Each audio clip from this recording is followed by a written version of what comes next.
And they're all spread out, basically using all the little shady spots. So we're not going to get a full sense of how many there are. You can smell them, Alicia. Get that strong.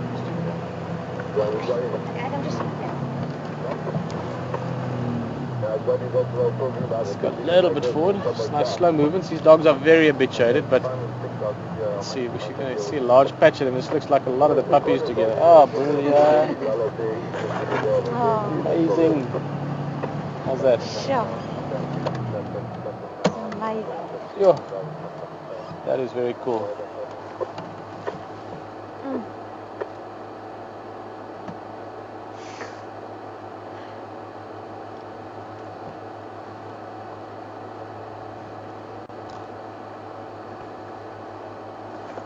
Very, very cool, actually.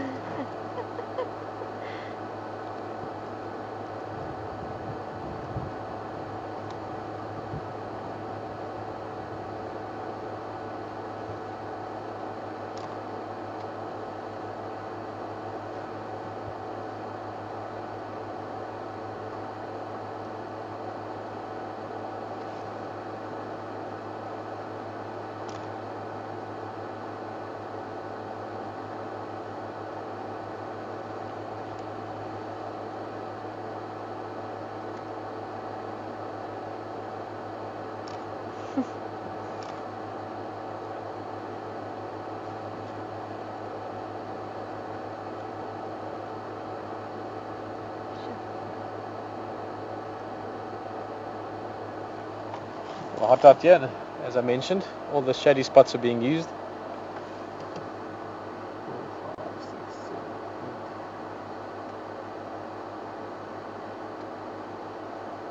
Looks like 9 of them in this batch. Another 3 up closer to the trunk. You can see another one by itself there, 4, it's 13. So a number of others further back, the ones that we spotted first. So can't make a whole count here, but should be all 24 of them.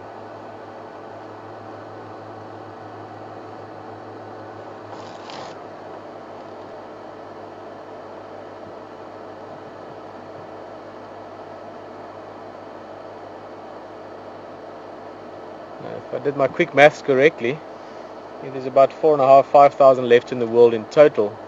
We're looking at about 0.5% of the world's population at the moment. Now, 0.5% might not sound that much if you're judging school grades, but certainly if you're an economist or a Wall Street stockbroker, you can realize 0.5% can be a huge amount. And if you start looking at animal populations, a species population, considering that we're looking at 1/200 or 0.5% of the total population left in the world, that's quite amazing, or quite an opportunity. Also reminding us again that these animals are still very much endangered. Look at that one's markings on his front leg. Beautiful. Actually, I saw this one.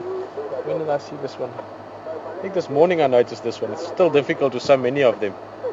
But I remember it's quite almost like the little blocks are circled with black markings each. Beautiful markings.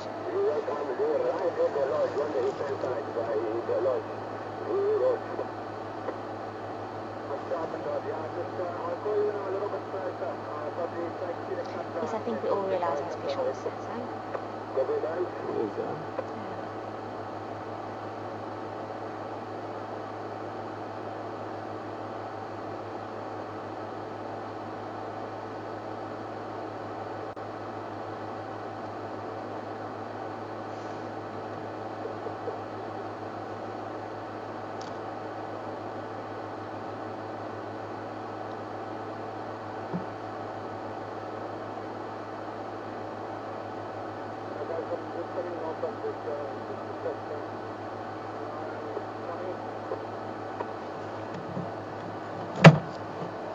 So I didn't copy you quite there, but yeah, just keep following that track and pull in when you see me. They're all out, all around here.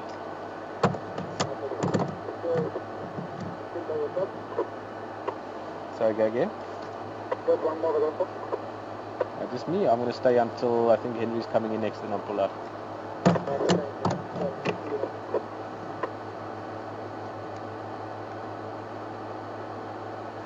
The scratching away a little bit of the sand there. It's something a lot of dogs do. I'm sure you've seen it with your own pets if you have. Scratching the top layer of the sand away just gives you access to a little bit cooler sand, something nice to lie on, cool down on.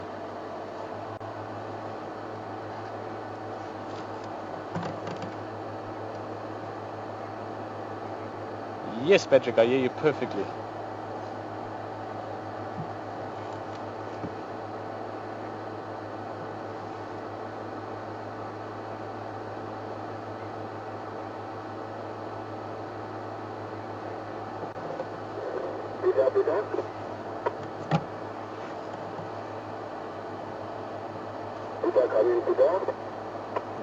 Go, Henry. Yeah, Peter, you are on the eastern side by Mvubu Road or western side? Henry, if you turn onto Mvubu Road from just when you've crossed the dam wall, you keep going just before the first dip, so straight north of Gowrie Dam. You'll see the Nkonzo going north, heading along the eastern side of that small Skovanin. Just keep following that all the way up. There's Makulu Jackalberry here on a Shudulu. I think Karula was here some time ago. It's the same place. Copy, thanks. I know the place. Thank you very much. I'll make my way towards that direction.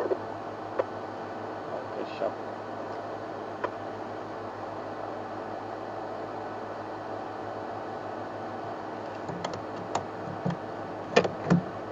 Well, a couple of questions from Jack.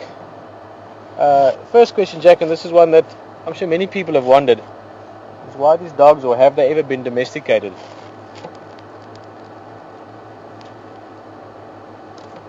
And I think the main reason is just that they smell so bad. They really are quite smelly now. I can't quite explain it. It sort of sounds like a, I guess so, Felicia, how do you explain? Like a very old dirty shirt. Sweetie smell. Sweaty. It's like a bit of a sweaty, rank smell. And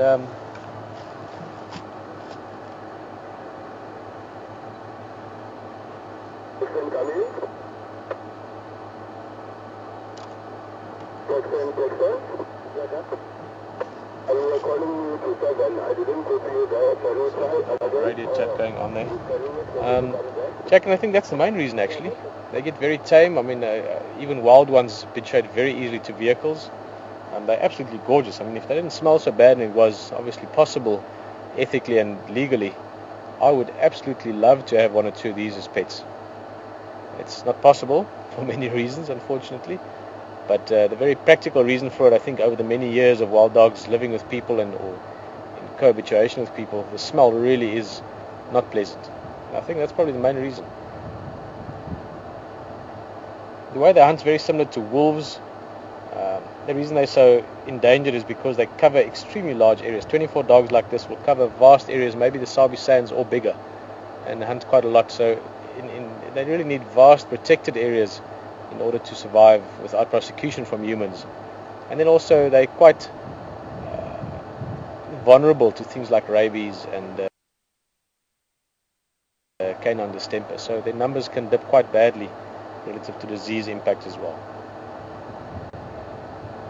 But for a very long time they were loathed by people in general, not just farmers or not just certain people, but generally speaking, even conservationists in the 50s and 60s and 70s and even early 80s, even leading conservationists were sometimes quoted for saying that they should really be removed from the face of the earth or from the face of the continent because of maybe a bit of a misperception or maybe some bad PR work from the early days, partly because of how they hunt in the way we look at hunting, even though it's quite often faster than the average lion hunt. In fact, they're amazing dogs, incredibly social. I mean, they've got an amazing social network. You've got 24 dogs here living and hunting and operating together. There's not many animals that can really do that. Not many predators that can really do that.